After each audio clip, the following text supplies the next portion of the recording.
Good morning, everyone. It is your daily crypto news, and it is Thursday, June 13th, 2024. My name is Matt, and let's get straight into it. Terraform Labs and Do Kwon. You know, the individuals behind the $40 billion collapse of UST and Luna in 2022? Well, they were found liable on civil fraud charges last month. And because of that, the SEC, or the Securities and Exchange Commission, said that Terraform Labs and Do Kwon have agreed to pay around $4.5 billion as part of the massive settlement agreement.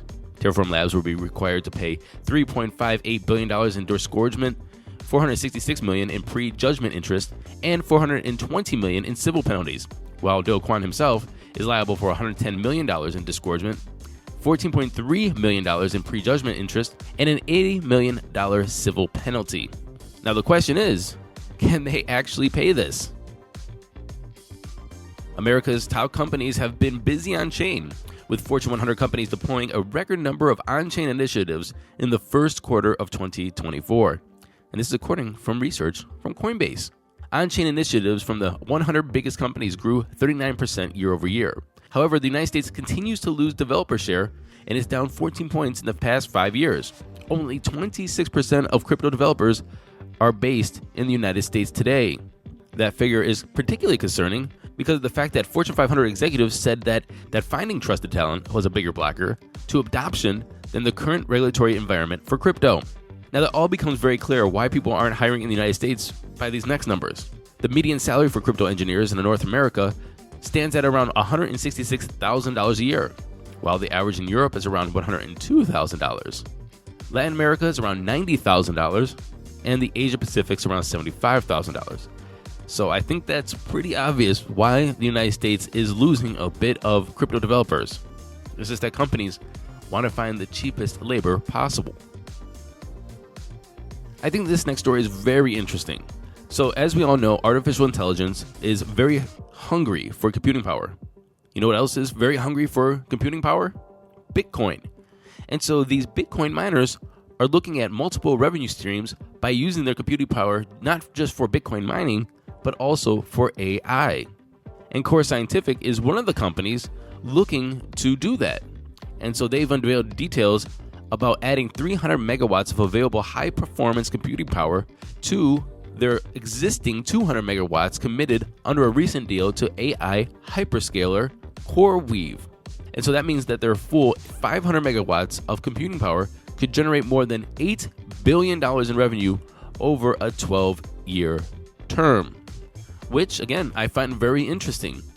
People are wondering, and we just had a story yesterday about how Bitcoin miners can stay in profit, how they can stay afloat during either Bitcoin downturns, bear markets, or Bitcoin difficulty adjustments, getting different forms of revenue using that computing power for different things. That GPU computing power is the way to do it.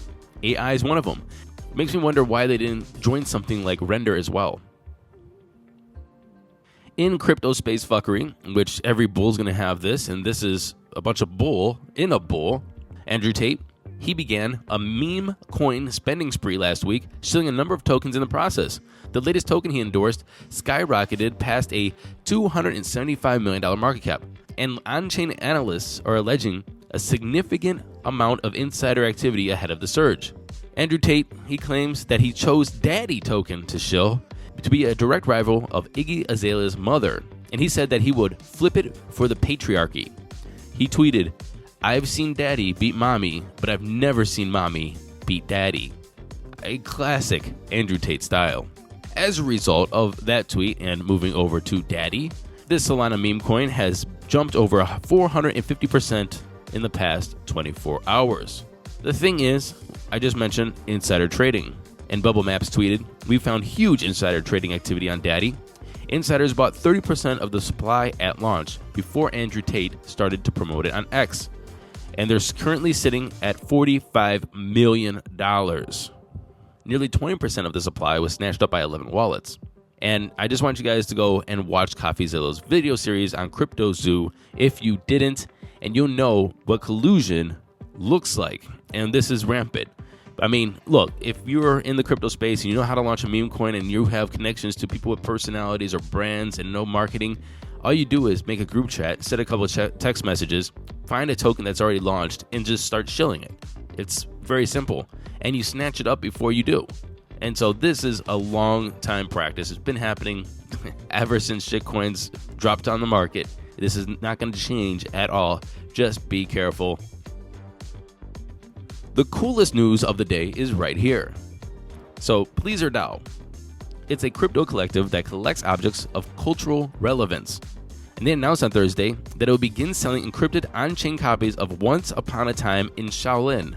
It's a one-of-a-kind Wu-Tang record that Pleaser DAO acquired in 2021 for $4 million. The encrypted album will be made available today on a dedicated website for $1. They said thanks to a unique agreement crafted by the Wu-Tang Clan, when they sold the single copy of the album in 2025, owners of Once Upon a Time in Shaolin were until today prohibited from commercially exploiting the record until 2103.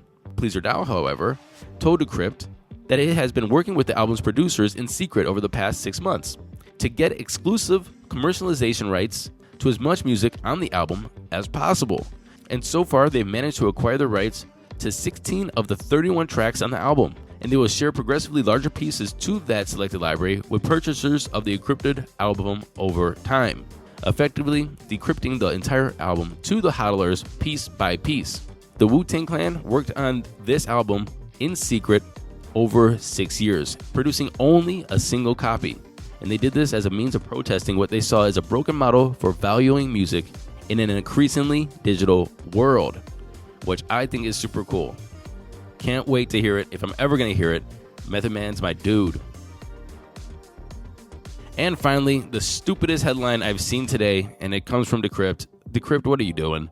The headline is, aliens could be walking among us, Harvard researchers say. I didn't read the article. They said that this is a peer-reviewed study, and it urges the scientific community to be open to the possibility of aliens on Earth or hiding on the moon.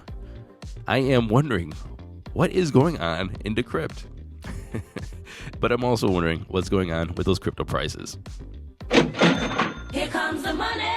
Here we go. Money talk. And the time is 10:25 a.m. Eastern Daylight Savings Time. Fear agrees at 58. We are neutral. And that's because Bitcoin's sitting at $57,465, down 3.5% in 24, or 5.2 in 7. Ouch. Ethereum's at $3,488, down 4% in 24, or 9 in 7. Tether's number 3. Binance is at 605, down 4% in 24, or 15.3 in 7. And Solana's down 6.6% in 24, or 13.3 in 7. It's at $149. Running up to the top 10, we have USDC, XRP, Dogecoin, Toncoin, which is actually up 4% in 24.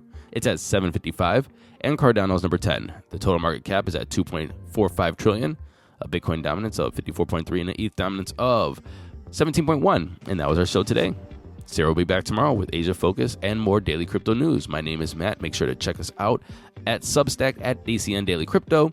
Our Twitter is also at DCN Daily Crypto, and my email is matt@dailycryptonews.net. And I am Matt, and I said that before. I am happy I know who I am. Do you know who you are? That's deep, isn't it? I'll see you tomorrow. Until then, happy hodling, everyone.